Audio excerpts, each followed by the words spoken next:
Welcome to the Boujee Multipreneur podcast. I'm your host, Hillary Hashauer-Jones. Tune into my show where we discuss how to attract more money so you can spend more money. Welcome back to the Boujee Multipreneur. I'm your host, Dr. Hillary Hashauer. Today, I want to talk a little bit about a book I've been reading. It's called Too Much to Give. And it's brought up about because I was reading something about how many people, especially women, leaders like moms, caregivers, and service-based professionals, we end up burnt out from giving too much of ourselves. And this hit home to me, and I thought I would start with this, a little preview, if you will, but I'd like to go in deeper once I learn more strategies. I have to admit, I'm not the best at this, but I wanted to just put it out there because as I'm reading this, I'm like, did they write this book about my life? How did she know about me? This is crazy. And I know that there's probably a lot of other people that feel this way. So, hey, let's talk a little bit about it. And I think I'll do at least another episode or two, trying to go in a little bit deeper as I learn more. And I'm going to do some more research too. So I will put the book title in the notes for this in case you're interested and want to read it yourself too. But I just want to talk about like the emotional part of our lives and people pleasing and the expectations that maybe were set upon us or we set ourselves, and how being everything to everyone slowly drains our health and relationships and then really just our joy. So if you've ever felt guilty for resting or saying no to something or choosing yourself, then this episode is for you.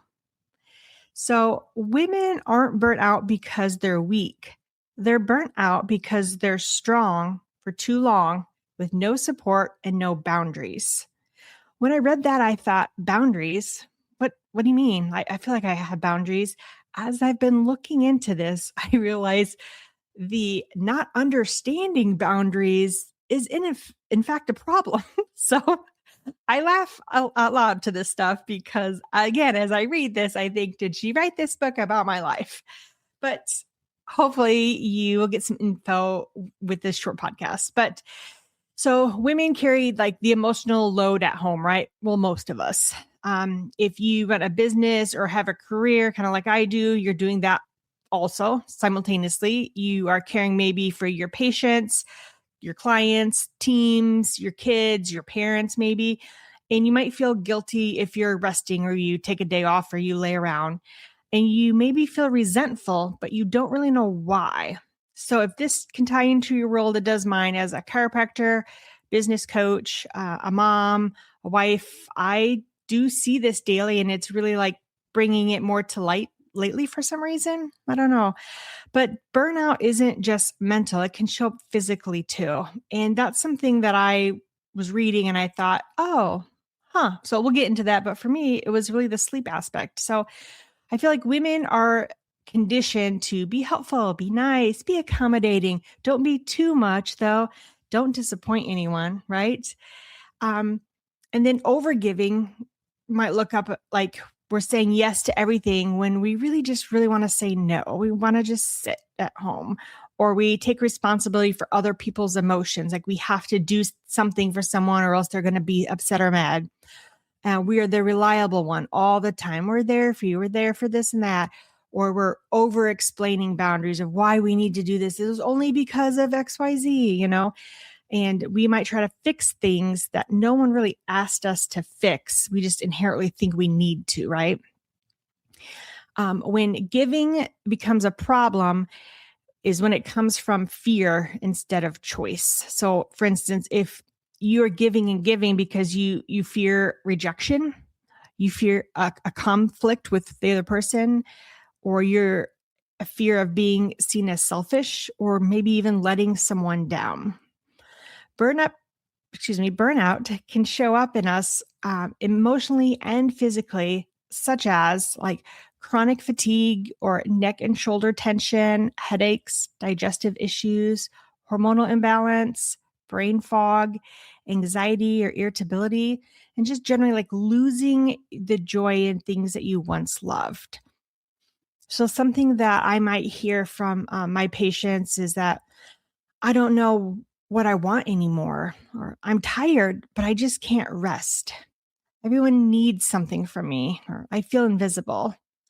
Um, I shouldn't complain. I'm lucky. I know I use that line personally a lot. Well, it could be worse, or I am lucky though. I'll just keep trudging along. It's fine. Everything's fine. We're all fine. It's great. Right.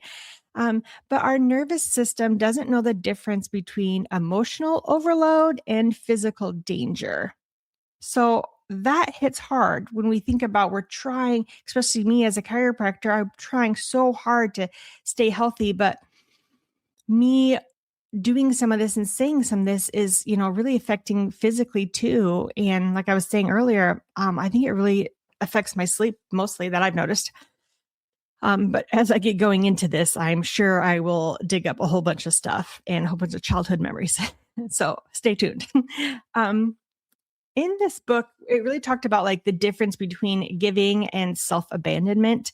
Like healthy giving would be like coming from overflow where we already have boundaries. It doesn't require resentment for doing it, and it doesn't erase my needs already. Self-abandonment would look like ignoring your body's signals, staying available at the expense of your health, over-functioning so others don't have to, and feeling guilty for needing rest. You don't have to give until you're empty to be worthy. I found that like a really powerful phrase in the book. So what can we do if we're feeling this and you're listening? Like, that's what I was saying. Like, okay, well, tell me what to do, right? What's some steps? Like, I need some action steps, right? So you don't need to earn a rest. So a rest isn't a reward for productivity. So make sure you're not using that in your daily life. Say no without a whole explanation of why. Don't give an explanation. Don't apologize for saying no for something, and don't have any guilt. This one's going to be hard, I think, for me, is just to not explain why. No, I don't want to go to that party because right? And just say, no, it's not going to work for me tonight. Thank you, though, for the invite. Appreciate it. Let people feel discomfort. Discomfort doesn't equal danger. And then check in with your body. Am I tense? Am I exhausted? Am I saying yes out of fear? So choose yourself without waiting for permission. You don't need a breakdown to justify a boundary. When we talked about boundaries, I thought to myself, I thought I set boundaries. But as I read along more, I thought, well, shoot, maybe that's the whole thing, is that we think we're setting them that we're not actually. So I really am going to start looking into this more. And so, boundaries, the terminology we might think of like something like cold or harsh or selfish, but they're not, it's not true. A boundary isn't like a thick wall. It's more like a filter, if you will. So boundaries start within us, they're internally, and it's not a conversation.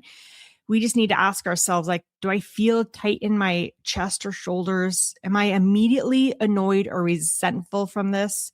Am I saying yes because I'm scared of how they'll react? Our bodies usually know when a boundary needs to come up before the brain catches up. And if your body says no, it's a no. I'm going to really start watching my body awareness and see internally if I can see maybe when I think there's a boundary, but there's not. So most of us women, I feel like we over-explain our boundaries because we're like seeking permission for it to be okay, maybe, right? So decide you're not going to do something or say no to it, and then speak second. You don't need a long story about the reasoning why or making sure it sounds good enough, or we don't need anyone to agree with us. It could be something as simple as like, that doesn't work for me, or I don't have the capacity for that right now. I'm not available for that. And then leave it. That's it. Mic drop, right? It will be just like you'll be in discomfort for doing this. It will be hard. And when we set a boundary, people might be surprised, especially if you have decades of not having a boundary with someone. They may push back, or they might talk back to us, right? They might feel disappointed in us, but other people's disappointment isn't a sign that you did something wrong. We're often taught as women to manage our emotions, especially others, right? But setting boundaries means allowing others to feel their feelings without rescuing them, right? We don't need to rescue everyone. We don't need to fix everyone. We can just be an ear. So what we can do is replace that guilt with clarity. So guilt doesn't mean the boundary was wrong. It usually just means it's new. So we could try to reframe it like, I'm protecting my energy. I'm choosing sustainability. I can't give from an empty place anymore. Like you've heard that, like, I can't give from an empty cup, right? I never knew what that meant, but apparently this is it. Boundaries aren't about pushing people away from us. They're about staying healthy enough to stay present. So we need to protect ourselves. We could start with either the hardest person in our life, which would be difficult, right? Or an easy, like we could practice with like a small request and say no, or a scheduling request, or work hours, even a text response, and then social commitments. So every boundary that we start to set will keep building self-trust. And that's what will reduce the burnout long term. So I hope that this helps you and you get some ideas and some clarity. I know it was a very brief, like summation of some things. I'd like to go into more detail. I just found it very powerful. In fact, I woke up at like 4 a.m. today to finish the other part of the book because I just was like, wow, this is very insightful and it really brought a lot of things. I think there's always room for improvement on ourselves. And, you know, we need it, right? So if overgiving is what burns women out, boundaries are what brings them back. Not all at once, but slowly, safely, and sustainably. I think that us not getting into a burnout phase was what's really going to help our families, our work, our relationships, and ourselves. Hope you enjoyed this episode and stay tuned for the next one. Have a bougie, multipreneur, multi-money making, money magnet kind of day. Click subscribe so you don't miss the next episode, and let's make some money.